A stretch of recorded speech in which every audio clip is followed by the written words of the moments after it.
സംസ്ഥാന തലത്തിൽ ഇടയ്ക്കൊരു ചർച്ച UDF-ലേക്ക് ചർച്ച, UDF-ലെ ഘടകകക്ഷിയാണ്, അസോസിയേറ്റ് ഘടകകക്ഷിയായിട്ടെങ്കിലും വരുന്നു. അതിന്റെ ഒരു അവസ്ഥ എന്താ ഇപ്പോൾ? അല്ല, അതിന്റെ അനൗദ്യോഗിക ചർച്ചകളൊക്കെ നടക്കുന്നുണ്ട്, അല്ലാതെ ഔദ്യോഗിക തലത്തിലേക്ക് അത് പോയിട്ടില്ല. അതിനെന്താ തടസ്സം എന്താണ്? അല്ല, അതിന് പ്രത്യേകിച്ച് തടസ്സമൊന്നുമില്ല. നമ്മൾ പിന്നെ അത് അപ്രോച്ച് ചെയ്തിട്ടില്ല. നമ്മുടെ ഭാഗത്തുനിന്ന് അങ്ങനെ അപ്രോച്ച് ഔദ്യോഗികമായിട്ട് ഉണ്ടായിട്ടില്ല. ആ സജഷൻ വന്നത് UDF-ൽ തന്നെയാണ് വന്നത്. എങ്ങനെ? ആദ്യത്തെ UDF-ലെ അസോസിയേറ്റ് മെമ്പർ ആക്കാമെന്നുള്ള സജഷൻ വന്നത്. അല്ല, അതിപ്പോൾ നിങ്ങളൊക്കെ അന്ന് UDF convener MM Hassan Kozhikode May 2 meeting നടത്തി പറഞ്ഞതാണുള്ളത്, എല്ലാവരും കേട്ടത്. അത് അവരുടെ ഭാഗത്തുനിന്ന് ചർച്ചയുടെ ഭാഗമായിട്ട് വന്നതന്നെ. പിന്നീട് അങ്ങനെ ചർച്ച ഉണ്ടായിട്ടില്ല. ഇല്ല. ഇപ്പോൾ കഴിഞ്ഞ 2 മാസമായിട്ട് അത്തരത്തിലുള്ള ഔദ്യോഗിക ചർച്ചകളൊന്നും.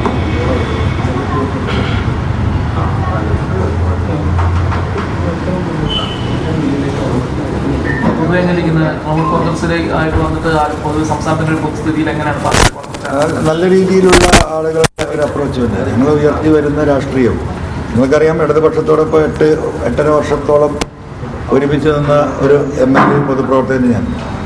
അതിനുശേഷം എന്തെല്ലാം വിഷയങ്ങളാണോ ഞാൻ ഉയർത്തിക്കൊണ്ടുവന്നത്, എങ്ങനെയാണോ ഈ ഗവൺമെൻറ്റുമായിട്ടുള്ള അഭിപ്രായ വ്യത്യാസം ആരംഭിക്കുന്നത്, കേരളത്തിലെ ഉദ്യോഗസ്ഥ തലത്തിലും പ്രത്യേകിച്ച് പോലീസ് തലത്തിലും നടക്കുന്ന ഏകാധിപത്യ പ്രവണതയും ഈ പറയുന്ന കമ്മ്യൂണൽ പ്രവണതയും, അതുപോലെ തന്നെ പോലീസിലെ ഒരു വിഭാഗം വലിയ രീതിയിൽ ക്രിമിനൽ വൽക്കരിക്കുന്നു എന്ന വിഷയങ്ങൾ ഉയർത്തിയിട്ട് തന്നെയായിരുന്നു വന്നില്ല. ആ വിഷയങ്ങൾ തന്നെയാണല്ലോ ഇപ്പം ഒന്നും കൂടെ പച്ചയായി പുറത്തു വരുന്നു. ADGP അജിത് കുമാറിന് സർക്കാർ കൊടുത്ത ക്ലീൻ ഷീറ്റിനെ വിജിലൻസ് കോടതി അതിനെ തടയാൻ ശ്രമിക്കുന്നു. ആ കേസുകൾ നടക്കുന്നു. ഹൈക്കോടതിയിൽ ഞാൻ കക്ഷി ചേർന്നുകൊണ്ട് ആ റിപ്പോർട്ട് തടയണം, അത് പുനരന്വേഷണം നടക്കണമെന്ന് പറയുന്ന കാര്യങ്ങൾ പോകുന്നു.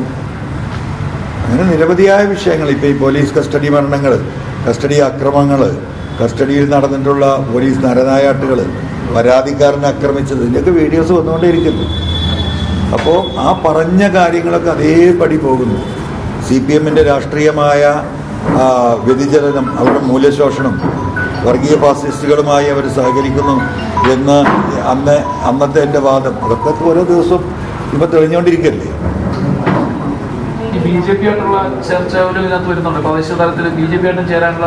നമ്മൾ ജനാധിപത്യ മതേതര സംഘടനകളുമായിട്ടാണ് ചേരാറുണ്ട്. ഇവിടെ ഫാസിസ്റ്റ് സംവിധാനത്തിന് വേണ്ടിയിട്ടുള്ള പൊളിറ്റിക്കൽ ആശയങ്ങളുമായി വരുന്ന ആരുമായിട്ട് നമ്മൾ അങ്ങനെ ഔദ്യോഗികമായി സഹകരിക്കുന്ന പ്രശ്നമില്ല.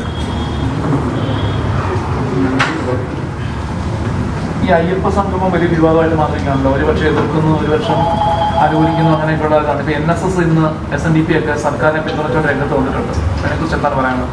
അല്ല, ആ വിഷയത്തിൽ ഞാൻ പറയാനുള്ള അഭിപ്രായം, SNDP യോഗം ജനറൽ സെക്രട്ടറി ശ്രീ വെള്ളാപ്പള്ളി ഗണേശൻ എടുത്ത നടപടികളും കഴിഞ്ഞ കുറേ കാലങ്ങളായിട്ട് അദ്ദേഹം പറഞ്ഞുകൊണ്ടിരിക്കുന്ന വളരെ പച്ചയായ വർഗീയതയൊക്കെ നമ്മൾ ഡിസ്കസ് ചെയ്താണ്. NSS ഇന്നലെ അങ്ങനെ ഒരു തീരുമാനം എടുത്തു എന്ന് വാർത്തയിൽ കണ്ടു. ഞാനത് ഇന്ന് പത്രം വിശദമായി വായിച്ചിട്ടില്ല. എനിക്ക് ആ വിഷയത്തിൽ പറയാനുള്ളത്, ഇവിടെ ഈ സാമുദായിക കക്ഷികളൊക്കെ രൂപീകൃതമായ ആ കാലഘട്ടത്തിൽ അതിൻ്റെ ഉത്തരവാദിത്തപ്പെട്ട മന്നത്ത് പത്മനാഭന ഇതിൻ്റെ കാഴ്ചപ്പാടും, അതുപോലെ തന്നെ SNDP യോഗത്തിൻ്റെ ഗുരുദേവൻ്റെ കാഴ്ചപ്പാടൊക്കെ പരിപൂർണമായും മതേതരമായിരുന്നു. ആ സമുദായത്തിൻ്റെ പിന്നോക്കാവസ്ഥ പരിഹരിക്കുകയും ജാതീയമായിട്ടുള്ള പിന്നാക്കാവസ്ഥയിൽ നിന്ന് ആ സമൂഹത്തെ ഉയർത്തിക്കൊണ്ടുവരികയും ഒരു മതേതര സമൂഹത്തോടൊപ്പം കൂടെ നിന്ന് ആ സമൂഹത്തിൻ്റെ ഉന്നമനവും പൊതുസമൂഹത്തിൻ്റെ ഉന്നമനവും ലക്ഷ്യം വെച്ചിട്ട് തന്നെയാണ് മന്നത്തൊക്കെ ഇതിന് ഇറങ്ങിത്തിരിച്ചിട്ടുള്ളത്. അതുപോലെ തന്നെയാണ് ഗുരുദേവനും ചെയ്തിട്ടുള്ളത്. ആ ലക്ഷ്യത്തിൽ നിന്ന് ആ സംഘടനയെയും ആ സംവിധാനത്തെയും വഴിതെറ്റിക്കുന്ന ഇപ്പോഴത്തെ ഈ വർഗീയ ചായ്വ് CPM ഡെവലപ്പ് ചെയ്ത് വരുന്ന, മുഖ്യമന്ത്രി ഡെവലപ്പ് ചെയ്ത് വരുന്ന ആ രാഷ്ട്രീയം ഈ പറയുന്ന സാമുദായിക സംഘടനകളുടെയൊക്കെ മതേതര സ്വഭാവത്തെ ഹൈജാക്ക് ചെയ്യുന്നുണ്ട്.